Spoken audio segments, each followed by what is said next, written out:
여러분 오늘 이상한 제목을 제가 들었죠.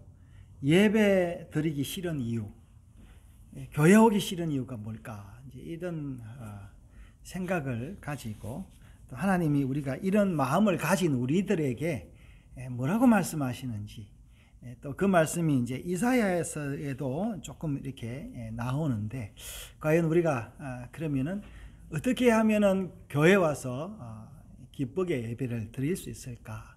또 오기 싫은 이유는 또 뭔지 한번 살펴보려고 합니다. 여러분, 우리 어렸을 때 제가 집에 오기 싫을 때가 있었어요. 이제 저는 좀 가난했는데 제가 집에 오면은, 학교 갔다 오면은 어머니는 항상 들판에서 일을 하고 계셨어요. 어떨 때 점심을 이제 집에 와서 이제 차려주면은 엄마가 좋은데, 가난하게 일터에 나가서 이제 일을 하시기 때문에 집에 오면은 밥을 내가 챙겨 먹어야 됐어요. 그 반찬이 있느냐? 반찬도 없어요, 그때는. 뭐 찬장 해가지고 뭐 김치 쪼가리 정도 있고, 밥도 식은 밥에다가 쌀밥도 아니고 꽁보리밥 이래 있는데, 상당히 참 집에 오면 좀 그런 마음이 있어, 좀 슬픈 마음이 있어서 집에 와야 되나, 이제 그런 마음이 있었어요. 또 어떨 때는요, 집에 오기 또 싫은 이유가 있었는데, 내가 내 잘못을 해서 엄마한테 야단을 맞아가지고, 매를 맞아서 내가 이제 제 발로 뛰쳐나갔어요. 그래서 밖에 나가서 생각해 보니까 내가 잘못했어. 근데 싸운 게 있어가지고 집에 들어오려니까 죄송합니다, 잘못했습니다, 이 말을 하지를 못해서 집에 못 들어오는 거예요, 내가. 여러분 그런 적 있었습니까? 그래서 집에 못 들어오고 그냥 밖에서 서성이고 있으면은 엄마가 나와서 막 괜찮다 들어온나 이러면 이제 집에 들어갔던 이제 그런 적이 있습니다. 여러분, 뭐 교회 오기 싫은 이유는 뭘까요, 여러분? 개인마다 다 다른데, 또 어떤 사람도 교회 오는 걸 굉장히 즐거워하는 사람이 있어요. 네. 또 그 사람은 또 왜 교회 오는 걸 즐거워할까요? 이제 교회 오기 싫은 이유와 교회 즐겁게 오는 이유를 우리가 이제 한번 살펴보자라고 생각을 해서 제가 오늘 그 제목과 이사야 1장의 본문을 가지고 왔습니다. 여러분, 교회 오기 싫은 이유가요, 교회 오면 분위기가 너무 처음 오는 사람 이상해. 그죠? 그래서 저는 이제 제가 처음에 교회 오기로 작정을 하고 교회에 왔어요. 그러니까 모든 게 이상해, 교회가. 근데 참 희한하게 그래도 이제 예배에 참석을 했죠. 그러니까 설교도 모르고 찬송도 모르고 교회에 앉아 있는데, 여러분 이제 40년 전 이때, 30년 전 이때는 뭐 교회 예배가 웅장하고 뭐 설교도 기도도 엄청 길었어요. 근데 이제 그 속에 이렇게 앉아 있으면은 모르기 때문에 졸리는 거예요. 그래서 제 생각에는 한 서너 달, 모르겠어요, 한 6개월인지 모르겠는데 상당 기간 교회에 오기는 했는데 졸았어요. 그러니까 지금 우리가 뭐 교인이 얼마 없기 때문에 여러분 졸면 내가 다 알지만, 그때는 뭐 300~400명, 제가 그때 다니던 교회는 적어도 한 500명 이상의 교회에 있었는데, 일부 예배 드리면 한 200~300명이 꽉 차니까 제가 창가에 이래 앉아서 졸면은 아마 목사님이 모르겠지 생각을 하고, 또 기도한다고 이 머리를 숙여 가지고 이래 있으면은 또 장로님, 권사님들의 기도가 너무 길어요. 한 5분 이상 기도를 하다 보면은 그 기도를 못 따라가고 내만 조는 게 아니라 다들 졸아요. 그랬던 적이 있었어요. 그런데도 교회 가야 된다, 교회 가야 내가 평안을 얻는다, 그 생각 때문에 교회에 계속 왔습니다. 근데 한 번씩 이제 교회 오기 싫었던 때가 있었어요. 그때는 언제냐 하면, 제가 어렸을 때에 잘못해서 어머니한테 매를 맞고 쫓겨나갔을 때처럼 내 양심에 굉장히 끓일 때에 끓임이 있을 때 교회에 오기 싫었어요. 그리고 교회 와도 사람들과 악수하고 눈 맞추기가 굉장히 부끄러웠습니다. 그래서 교회에 빠졌던 적이 있었던 걸 제가 이제 기억을 합니다. 여러분, 교회 와서 예배 드리는 게 기분이 좋습니까? 이제 우리 유교 문화에 이제 우리 종갓집의 사람들은 제사가 있잖아요. 여러분, 제사 드릴 때 기분 좋게 집에 갑니까? 집사님, 우리 여기 이제 종손이 계신데 채시 가문에 종손이 계신데 제사 드리는 게 옛날에 좋았습니까? 예. 좋아서 지내는 게 아니고 동기가 형제가 친지를 만나서 대화하고 그 나라 길기 위해서 하는 거지. 예. 좋아서 그렇죠. 자, 우리 이제 채시 집안에 우리 종손이 말씀하셨는데, 제사 때 좋아서 제사를 드리는 게 아니라, 부모님 생각을 하고, 또 형제간, 친지간에 만나기 위해서 제사를 드린다. 이제 그렇게 이야기를, 맞습니다. 네. 근데 여러분, 우리 제사 때 가는 그렇게 막 상쾌하고 그런 건 아닙니다. 그러나, 여러분, 우리가 제사에 빠지면은 뭐가 안 돼요? 그 집안 사람이 안 되는 거잖아요. 그렇죠?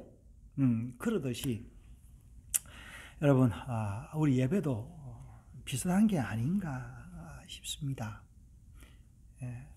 제가 한 번씩 목사잖아요. 제가 또 아버지잖아요. 그럴 때는 이거 내가 아버지 계속 해야 되나, 내가 목사 계속 해야 되나, 이런 생각이 들 때도 있습니다. 그렇지만 또 인간 됨됨이 내가 또 아버지가 되었고 목사가 되었으니까 이거 그만두면 뭐 하겠어요? 그만둘 수도 없고, 그래서 이것이 나의 소명인 양 그냥 열심히 살고 있습니다. 또 그러다 보니까 또 아버지로서의 기쁨이 있고요, 목사로서의 기쁨이 있습니다. 제가 이 작은 교회지만요, 지난 10년 동안 제가 새벽에 나와서 주일에 나와서 기도하고 말씀을 기쁘게 준비를 합니다. 교회 청소도 밀대로 다시 깨끗이 하면서 제가 그냥 마치 마음이 닦이는 것 같아요. 여러분, 교회 오면 주일 나오면 깨끗하잖아요. 제가 늘 청소를 합니다.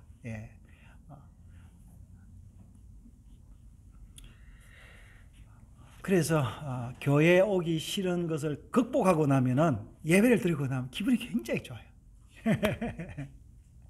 아마 그걸 느끼시는 분이 있을 것입니다. 근데 여러분, 또 교회 가기를 굉장히 즐거워하는 사람도 있습니다. 저도 젊었을 때 교회 오기를 굉장히 즐거워했는데, 제가 알고 보니까 교회 오는 게 즐거운 게 아니라 뭐가 즐겁냐 하니까 교회에 사람 만나는 게 즐거워요. 그러니까 빨리 예배 마치고 그 친구들하고 만나서 놀고 다른 다음 프로그램에 대한 이런 그 기대가 있어서 교회 오는 게 이제 기대되고, 뭐 행사 있으면은 그 행사를 어떻게 해야 될지에 대한 그런 생각들이 있었던 것을 제가 기억합니다. 오늘 이사야는 오늘 뭐라고 이야기합니까? 1장 2절에 그랬죠. 내가 자식을 양육하였거늘 그들이 나를 거역하였다. 이렇게 2장이 이제 시작이 되고 있습니다. 그죠? 1장 2절에요. 하나님이 자녀들을 낳았는데 자녀들이 아버지에게 경배하고 제사하고 예배를 드려야 되는데 그걸 안 하고 거역했다라고 이야기를 하면서 소도 임자를 알고 그 구유도 아는데 너희들은 소만도 못한 사람이다 라고 이야기를 하고 있습니다. 여러분, 우리가 이 예배를 드리는 것이 단순히 기뻐서 합리적인 이유 때문에 내 기분 전환 때문에 드리는 것이 아니고 인간됨을 위해서 드리는 거예요. 그렇잖아요? 여러분, 우리가 만든 그 법이 때로는 귀찮을 때가 있어요. 때로는 불편할 때가 많고, 어떨 때는 역작용으로 인하여 오히려 법을 안 만든 것만큼 못할 때가 있습니다. 그럼에도 불구하고 우리가 그 법을 존중하는 이유가 있는데 왜 그러냐 하니까 멀리 보면은 그것이 좋은 거예요. 내가 불편해도 뭐 가장 쉬운 예로 뭐 신호등 지키는 거 이런 것들, 과속 안 하는 거 이런 것들, 뭐 저도 과속을 하고 신호등을 이제 어길 때도 있지만 그래도 그것이 있기 때문에 한 번씩 어기더라도 그렇게 해야 우리가 편한 거예요. 법은 우리가 다시 고칠 수 있죠. 그러나 우리가 인간의 됨됨이는 어떻습니까? 아버지 됨, 어머니 됨, 형제 됨은 하나님이 우리에게 주신 인간의 고유한 문화예요. 이 문화가 뭐예요? 사랑을 위한 문화다. 서로 섬기고 사랑하라고 이 땅에 보낸 거예요. 네. 그래서 우리가 하나님을 섬기고 하나님의 사랑을 받는 날이 어느 날이다? 주일날입니다. 때로는 여러분 하나님의 사랑도 싫을 때가 있잖아요. 내 일이 뭔가 더 좋고 또 내가 죄에 빠졌을 때 그것이 싫을 때가 있어요. 그럴지라도 우리가 하나님 앞에 나와서 하나님을 경배하고 그 하나님의 아버지 됨을 다시 되새길 때 하나님 우리에게 새로운 힘을 주시는 거예요. 여러분 우리의 힘이 어디서 다 나옵니까? 음식에서 나오는 게 아니에요. 그렇죠? 관계에서 나오는 겁니다. 그 관계 그 관계가 어떤 관계? 사랑과 존중의 관계. 또 하나님과 우리의 관계는 용서와 사죄의 관계가 우리가 하나님 앞에 나올 때 우리가 하나님의 이름으로 예수님의 이름으로 죄를 고백할 때 하나님 우리에게 용서해 주시는 그 은혜가 우리를 깨끗하게 하고 우리를 맑게 하고 우리를 거룩하게 한다는 것입니다. 여러분 우리가 진심을 언제 한번 표현할 수 있겠습니까, 여러분? 여러분 일주일 내내 내가 고요한 마음을 표현할 때가 있어요. 네. 오늘 이사야는 뭐라고 나오냐면요. 이 교회 1장의 11절에 보니까 예배에 나와서 성전에 나와서 제사 드리는 사람들을 이렇게 이야기하고 있습니다. 무수한 제물이 내게 무엇이 유익하냐? 순양의 번제와 살찐 짐승의 기름에 배불렀고 나는 수송아지나 어린 양이나 순념소의 피를 기뻐하지 아니한다 그랬어요. 정말해서 기쁘게 와서 예배를 드리는데 제물도 많고 심지어 오늘날로 이야기하자면 막 찬양도 멋있고 헌금도 많고 교인도 많고 막 그런데 하나님이 그것을 기뻐하지 않는다 그런 거예요. 이게 왜 그러냐 이러니까 너희들이 거룩한 마음으로 오는 것이 아니라 죄된 마음으로 와서 너희들이 회개하지 않고 하나님의 그 예배를 어떻게 해요? 오락거리로 만들었다라는 거예요. 우리 오늘 교동문 읽었죠, 여러분. 교동문 시편 51편을 읽었는데요. 다윗이 여러분 얼마나 하나님을 찬양하고 예배를 많이 드렸겠습니까? 여러분 이 다윗의 시편은요 진심이에요. 시는 진심이에요, 여러분. 예. 평론가나 뭐 다른 소설가 이런 사람들은 어떻게 뭐 말을 꼬아가지고 거짓말할 수가 있는데 시는 거짓말을 할 수가 없습니다. 노래는 거짓말하지 않습니다. 눈은 거짓말하지 않아요. 여러분 하나님이 오늘 보니까 뭐예요? 예, 시편에 뭐라고 되어 있습니까? 시편요 101편에 이런 말씀이 있어요. 내 눈이 이 땅에 신실한 사람들에게 있을 것이다 그랬는데, 예. 우리의 이 교회 와서 여러분 우리 눈을 맞추고 악수를 하고 진짜 마음으로 포옹을 할 때 하나님이 우리 가운데 있다는 거예요. 예. 다윗은요 언제 진실한 마음의 예배를 드리냐니까 자기의 죄를 깨닫게 되었을 때 그랬다는 거예요. 죄를 조금만 지었을 때는 내가 죄인 줄 몰랐다는 거예요. 왜 그러냐니까 여러분 여기 물이 있는데 이 물이 안에 있을 때는 몰랐는데 물이 넘치니까 물이 있었구나. 이 죄가 조금 있을 때는 그거 괜찮아 내가 할 수 있다 했는데 큰 죄를 짓고 이 죄가 넘치고 나니까 자기가 누군 줄 알았다라는 거예요. 그래서 여러분 시편 51편이 가장 다윗의 위대한 시다라고 이야기하는 사람이 있습니다. 그래서 뭡니까? 오늘 이사야의 말과는 달리 이사야는 뭐라 했습니까? 살찐 이 짐승의 기름에 배불렀다 하는데 여기는 다윗은 뭐라고 하냐니까 17절에요. 하나님이 구하시는 제사는 상한 심령이다 그렇게 했어요. 여러분 시편은요 노래예요. 운율이에요. 여러분 노래는 진심이 있습니다. 노래 파워가 있죠. 여러분 가수의 파워가 있어요. 가수의 파워가.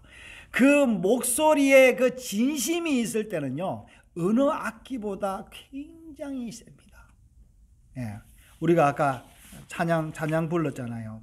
예, 귀하신 주님 계신 곳. 예, 나는 이 노래 다르냐. 그곳은 거룩하도다. 여러분 이 찬양을 제가 이렇게 박자도 좀 안 맞고 음정도 좀 안 맞지만 부를 때요 제 마음이 굉장히 뜨거워요. 그래서 내가 하나님이 나를 보고 있고 내가 하나님의 그 눈을 바라보고 있다 이런 생각을 늘 합니다. 그래서 그 우리 애국가도 있는데요. 이스라엘 국가가 하티크바라는 이제 그인데 이 이스라엘 애국가 이런 게 있어요. 아인레 치온 초피아 그런데 이스라엘 사람들의 눈이 어디 있다고요? 시온에 있다 그랬어요.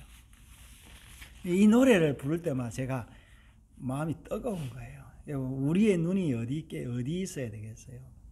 예, 재물에 있는 것이 아니라 내 이익에 있는 것이 아니라 어디에요? 그 시온에 있다는 거예요. 저 멀리 보이는 그 시온성에 우리의 눈을 두고 있을 때 하나님의 눈이 우리 위에 있을 때 여러분 사랑하는 사람과 눈과 눈을 맞출 때 우리 아이들을 키워보면요 아이들이 이제 엄마와 눈을 맞출 때가 있잖아요. 그때 굉장히 이뻤어요. 아이들이 순진할 때 그리고 그 아이가 그 엄마의 눈 아버지의 눈을 그대로 바라보고 있을 때 어쩌면 여러분 우리는 그런 순진한 어린 시절을 지나서 지금은 조금 타락된지도 모릅니다. 그러나 사랑하는 여러분 성령께서 우리 마음에 오시면 우리가 마치 문둥병자인 누구죠? 저기 일곱 번 씻어서 속살이 하얗게 된 나만처럼 우리의 마음도 어린아이의 마음처럼 우리의 눈도 어린아이의 마음의 눈처럼 될 때가 올 것입니다. 시편에 이런 말씀을 제가 늘 기억합니다. 여종의 눈이 주모의 손을 바람같이 우리의 눈이 여호와의 하나님을 바라며 우리를 긍휼히 여기시기를 기다리나이다. 여러분 오늘 예배 왔습니다. 여러분 어떤 마음을 가지고 왔을지 몰라도 우리를 긍휼히 여기시는 그 하나님의 눈이 우리를 바라보고 있다라는 것을 늘 기억하시고 다윗처럼 내가 죄를 짓고 흉악한 죄를 지었다 할지라도 하나님이 원하는 것은 이 살찐 기름의 제사가 아니라 많이 헌금하는 것이 아니라 내 열심이 아니라 뭐라고요? 상한 심령이다. 그러므로 여러분, 기분이 좋을 때 와서 하나님께 감사하십시오. 또 내가 기분이 안 좋을 때도, 죄를 지었을 때도 하나님이 원하시는 제사는 상한 심령이다. 주께서 상하고 통회하는 마음을 멸시하지 아니하신다라는 그 말씀을 기억하시고 언제나 주님 앞에 오시기를 바랍니다. 그래야 할 때 내가 담대해질 수 있습니다. 무엇을 하든지. 여러분이 무엇을 해서 실패하거나 혹시 또 실족할 때라도 하나님이 나와 함께 하신다. 우리 마태복음 이야기했죠. 내가 세상 끝날까지 너희와 함께 있으리라. 여러분, 제가 목회를 하면서 교인이 많아서거나 내가 실패를 하나 성공을 하나 주님이 함께 하시는 그 기쁨이 있어서 오늘도 제가 즐겁고 감사를 드립니다. 이 은혜가 우리 모두에게, 여러분에게 함께 하는 것을 늘 기억하시기를 주님의 이름으로 축원합니다.